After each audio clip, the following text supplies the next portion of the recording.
my fellow paranormal ghostly monsters. As you can see, we are doing a paranormal vlog today. This is gonna be a very short one because this does happen when you join a paranormal investigating group and you get requested to investigate people's houses or whatnot. So this is a very real thing that does happen. It actually happens more often than you may think. It is something to be aware of. This was a paranormal investigation that I was actually really looking forward to. It was supposed to be at this person's apartment. It was through the paranormal group that I was investigating with. The person had contacted us, told us all about these insane, in full detail, crazy stuff that was happening. Of course, I didn't know about the things that were happening there.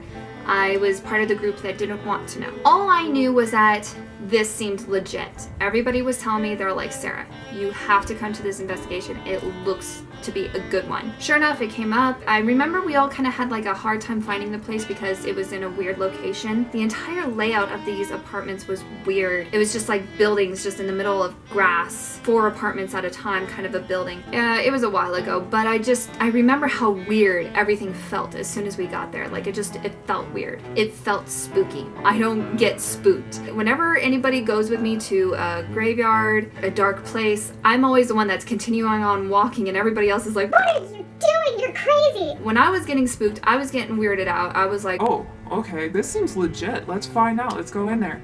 We get there, and our lead investigator asks the guy, is your landlord okay with this? I remember that they had been emailing each other back and forth, talking about if the landlord was okay with it, and the guy kept saying, I'm sure the landlord will be fine. I did send him an email, waiting to hear back from him. Let's just go ahead and make plans until then. As we get there, the guy goes, oh, the landlord never emailed me back.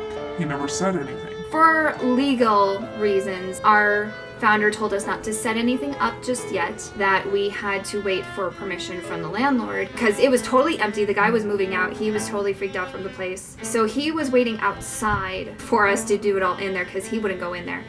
It was weird. I mean, the guy was just acting weird. Everything was weird. The whole thing was weird. While the guy was out there waiting for the landlord to call him because he had sent him a text or a call or something, waiting for him to call him back, me and my co-investigator Christy and Diane, all 3 of us kind of moseyed around the apartment. We looked in the bedroom, we looked in the living room, and we all felt really weird.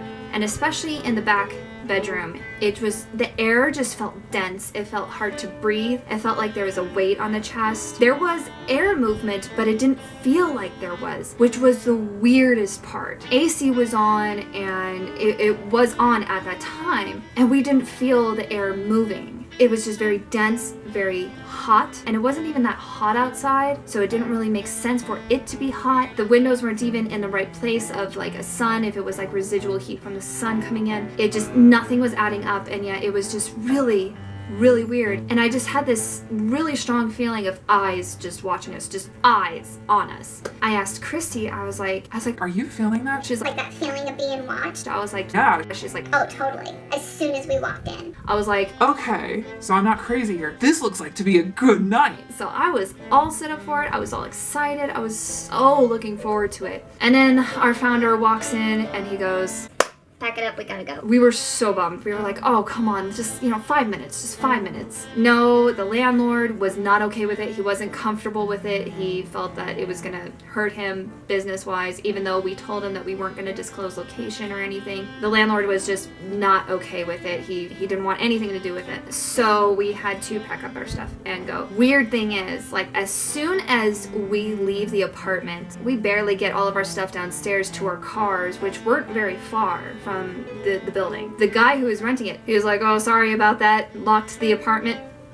gone, took off, nowhere to be seen, gone, just gone. And it was a pretty open area, so for none of us to see where he went was weird. The whole thing about this potential investigation night was weird. And I really wish we got a chance to investigate that apartment because I knew there was something there. I knew there was something potential. I knew there was something that could have been great. But it is the reality of being a paranormal investigator. There will be times where people will just in the middle of it or at the beginning of it or even at the very end, they'll just, no, can you delete all that? Can you just leave? Just leave. Especially if it's a home or an apartment. Because you got to understand, this is their place of living or a place that they're going to live or whatever, what have you, whatever the situation may be. So it is something you have to be sensitive about, you have to be understanding about, and it is just something you have to consider when it comes to each investigation, especially on a private residence. That being said, sorry this video was so short, but it was something that I wanted to give out there to any potential paranormal investigators that are looking into paranormal investigating. It's a reality, you have to face it. I still hope you guys like this video. If you did, please give it a thumbs up. It helps me out a lot when you do. And also hit that subscribe button for more ghostly stories that I have for you guys. Always remember, yin yang is balance, and the balance lies within yourself. I love you guys so much. Have a ghostly day.